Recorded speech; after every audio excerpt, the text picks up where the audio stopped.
Okay, we've got our clamps holding the front trim, the interior trim.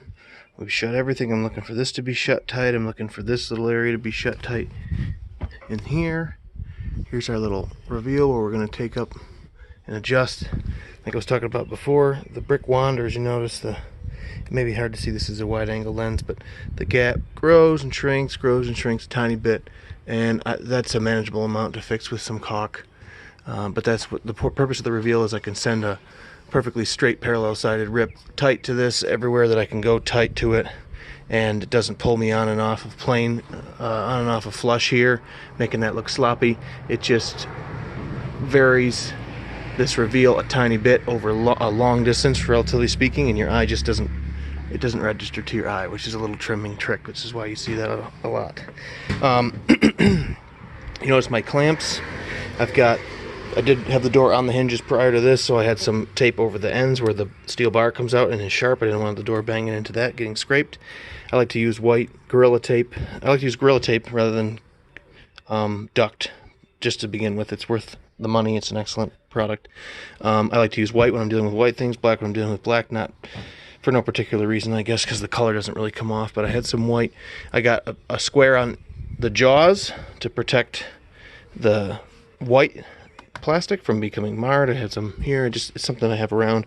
I can also hold the door shut by going around the knob briefly and sticking it to something. It's just a great tool to have around, is the tape. I only have so many clamps, so I'm going to let this get started while I get everything else ready here, and then we'll migrate them around, etc., over the course of the day. Another thing I wanted to talk about when installing the door, I'm not going to go exhaustively over adjusting the jamb and shimming it and where to pin it. I will say that when you attach a door jamb, you're doing a door installation, you attach a jamb to the wall rough opening all the way around. You do it behind the weather strip. Let me see if I can find, there's one of my screws there. This weather strip is a flexible coated foam, but it's got a plastic spine that goes into a groove in the jamb. You can get it started at one end when you first get the door, and you can pull the pieces right out of here, get them right out of your way, and you do all your piercing, pinning in the area where they will be covered by the weather strip later, and then you can reinstall. You can also move it out of your way, but it's annoying if you haven't got 7 hands to hold this back and hold a screw and run the drill, etc. So I get it right out of here. It's also easy. You pull it out and you can do all your jamb. I will pull it out again to paint my jamb as well, which makes cutting around it a non-existent problem because it's not there. Anyway, you pin it there. I see a lot of people, rough guys, install doors and they don't seem to understand it. They'll screw it and they'll fill the hole and paint over it, and then it's like you can't come back and take the door away. It's done behind the weather strip, and if you have any kind of problems, you can use up one of the openings, one of the holes in your hinge.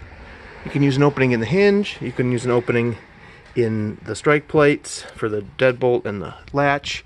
You can, if you really need to get a hold of the door and you're having trouble with it, use one of those openings and try to mimic at least the color of the screw so it disappears.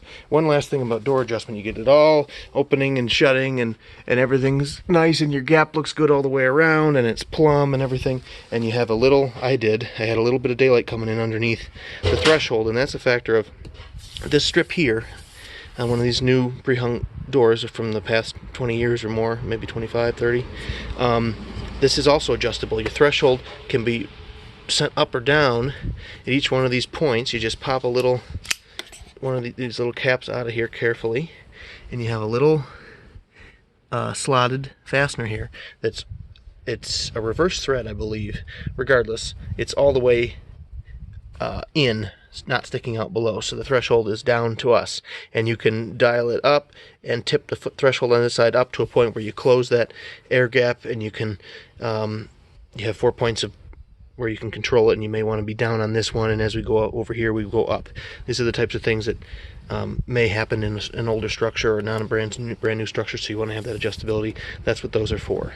So don't forget to dial that in.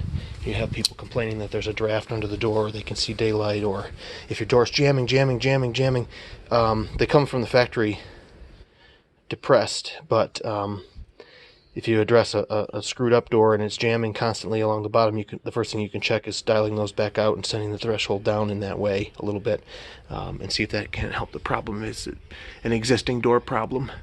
That's kind of all the things that we have to talk about right now. We did get this. There's a little shadow left from that old sealer, but you notice here's the new trim, and you notice where the old trim used to live. If I had left here, some of it left over in the grout, I'm going to dig at that with an scratch awl or something when I'm finished. But if I had left it, that's where the line would be, just kind of ugly and unprofessional. So we took care of that too. So just a little update.